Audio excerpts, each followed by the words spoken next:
আম জনতার দল এইখানে তৌহিদুল ইসলামের যে খুন হয়েছে, আমি ধিক্কার জানাই। আমাদের প্রধান উপদেষ্টা তার পোস্টে সেনাবাহিনীর নাম লেখেনি, অথচ সেনাবাহিনীর সদস্যরা তাকে তুলে নিয়ে গেছে। কেন নাম লিখতে লজ্জা পাচ্ছেন? তাহলে কি বাংলাদেশের নাগরিকরা প্রশ্ন করবে? ক্ষমতা সামনে পোস্টার বয় হিসেবে ইউনূস স্যারকে রেখেছে, আর পিছনে ক্ষমতা চালাচ্ছে সেনাবাহিনী, ক্ষমতা চালাচ্ছে ওয়াকার, ক্ষমতা চালাচ্ছে চুপ্পু। আমি আজকে বৈষম্য বিরোধীদের কাছে জবাব চাচ্ছি। এই যে শোনো, এই যে বাচ্চা ছেলে পেলে, এই যে বাচ্চা ছেলে পেলে, তোমরা শোনো, আমরা চুপ্পুর পদত্যাগের দাবিতে যখন গণ অধিকার পরিষদে ছিলাম, আমরা বিক্ষোভ করেছিলাম, চুপ্পুর বাসভবন ঘেরাও করেছিলাম। এই যে সার্জেস, তুমি, এই যে হাসনাত, এই যে হান্নান মাসুদ, তোমরা গিয়ে চুপ্পুর বাসভবনের সামনে আমরা যে বিদ্রোহ করেছিলাম, বিক্ষোভ করেছিলাম, ঘেরাও করেছিলাম, তোমরা গিয়ে ওই প্রোগ্রাম নষ্ট করেছিল।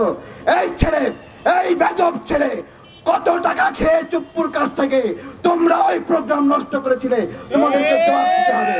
এই কত টাকা খেয়েছো তোমরা? বেদবি করো, বলো যে বেগম জিয়াকে বের করেছো তোমরা। এই সার্জিস, তুমি বেগম জিয়ার প্রতি এত মায়া, আজীবন বঙ্গবন্ধুকে আব্বা ডাইকা, শেখ হাসিনাকে আম্মা ডাইকা তুমি আজকে শেখ হাসিনাকে বের করেছো। এই নাসির বাম সংগঠন থেকে এসেছে, বাম সংগঠন থেকে এসে বেদবি করে। বাম মানেই বেদব। বাম মানে কি? এই বাম মানে কি? বাম মানেই বেদব। বামরা বাংলাদেশের সার্বভৌমত্বের সঙ্গে বেদবি করে, বামরা ইসলামের সঙ্গে বেদবি করে, বামরা বাংলাদেশি জাতীয়তাবাদের সঙ্গে বেদবি করে। এই বৈষম্য বিরোধী এই নাগরিক কমিটিতে এই বামরা ঢুইকা আজকে আমাদের গণ অভ্যুত্থানের যে স্পিরিট, সেই স্পিরিট ভুলণ্ডিত করে বেদবি করে যে বেগম জিয়াকে তারা মুক্ত করেছে। তোমরা তো হাসিনার সঙ্গে আপোষ করে প্রোগ্রাম বন্ধ করেছিলা। বেগম জিয়ার সৈনিকরা, তারেক রহমানের সৈনিকরা, জামাতের সৈনিকরা, শিবিরের সৈনিকরা, গণ অধিকারের সৈনিকরা, ইসলামের আন্দোলনের খেলাফতের সৈনিকরা, তারা সবাই মিলে বিদ্রোহ করেছে যে তোমাদের শেখ হাসিনার সঙ্গে আপোষ আমরা মানি না, প্রোগ্রাম চলবে। এইটাই ছিল জুলাই স্পিরিট। আজকে আমাদেরকে জুলাই স্পিরিট দেখাচ্ছে। আজকে ক্ষমতার অংশীদার এই বৈষম্য বিরোধী এবং নাগরিক কমিটিরা, তোমাদের কাছে জবাব চাই। তোমাদের হাতে নিয়ন্ত্রণ। এই আসিফ, তোমার হাতে নিয়ন্ত্রণ। এই নাহিদ, তোমার হাতে নিয়ন্ত্রণ। তোমার আমি এক কম্বল বিতরণের দায়িত্ব দেই নাই, তোমার দায়িত্ব দিয়েছিলাম এই খুনিদের বিচার করার জন্য। এই তুমি কম্বল কেন বিতরণ করো? নেতা হবা, এই নেতা হবা, নেতা হওয়ার স্বাদ যাচ্ছে, তাই না? এখন আবার শুনছি পদত্যাগ করবে। পদত্যাগ করবা কেন? এই 6 মাস 7 মাসে আখের গোছানো শেষ হয়ে গেছে। সামনে 10 বছর রাজনীতি করার টাকা পয়সা ইনকাম হয়ে গেছে। এখন নির্বাচন করে আবার এমপি হবা, তাই না? তাহলে দায়িত্ব গ্রহণ করলা কেন? আমরা গতকাল জিজ্ঞাসা করেছিলাম।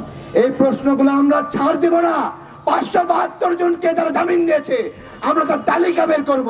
তালিকা করে করে ওই আমরা ছবি টাঙ্গাবো, উমুক বিচারপতি, উমুক আওয়ামী লীগ দোসরকে জামিন দিয়েছে। এই জামিনের ছবিগুলো এই প্রেস ক্লাবে আমরা বড় বড় করে প্রচার করব। কোন কোন বিচারক জড়িত, তাদেরকে আসিফ নজরুল সুপারিশ করেছে না নাহিদ সুপারিশ করেছে, আমরা সেগুলো সব ফাঁস করে দেব।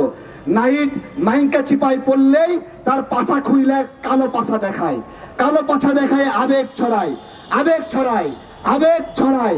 আমার কথা, কালো পাছা শুধু তোমার হয়নি, কালো পাছা জামাতের হয়েছে, শিবিরের হয়েছে, তাহের ভাইয়ের হয়েছে, কালো পাছা খসরু ভাইয়ের হয়েছে, সালাউদ্দিন টুকু ভাইয়ের হয়েছে, শিবুল বিশ্বাসের হয়েছে, শফিকুল ইসলাম হুজুরের হয়েছে। এইভাবে আমরা সবাই নিপীড়িত হয়েছি, সবাই নিপীড়িত হয়েছি। সেই জায়গাগুলো আমাদের নষ্ট করে করে আজকে জুলাইয়ের স্পিরিটের কর্তৃত্ব নিয়ে আমাদেরকে অসম্মান করে, বেয়াদবি করে। 16 বছর ধরে আমরা লড়াই করছি, আমাদেরকে বলে 16 বছর ধরে না খেয়ে আছি। হ্যাঁ, আমরা না খেয়ে আছি, কিন্তু তোরা কারা? তোরা কি 16 বছর খেয়েছিলি? এই তোরা 16 বছর খেয়েছিস, এখন কেন খাচ্ছিস? তাহলে জিজ্ঞাসা কর। বলে যে 28 তারিখে আমরা পালিয়ে গিয়েছিলাম।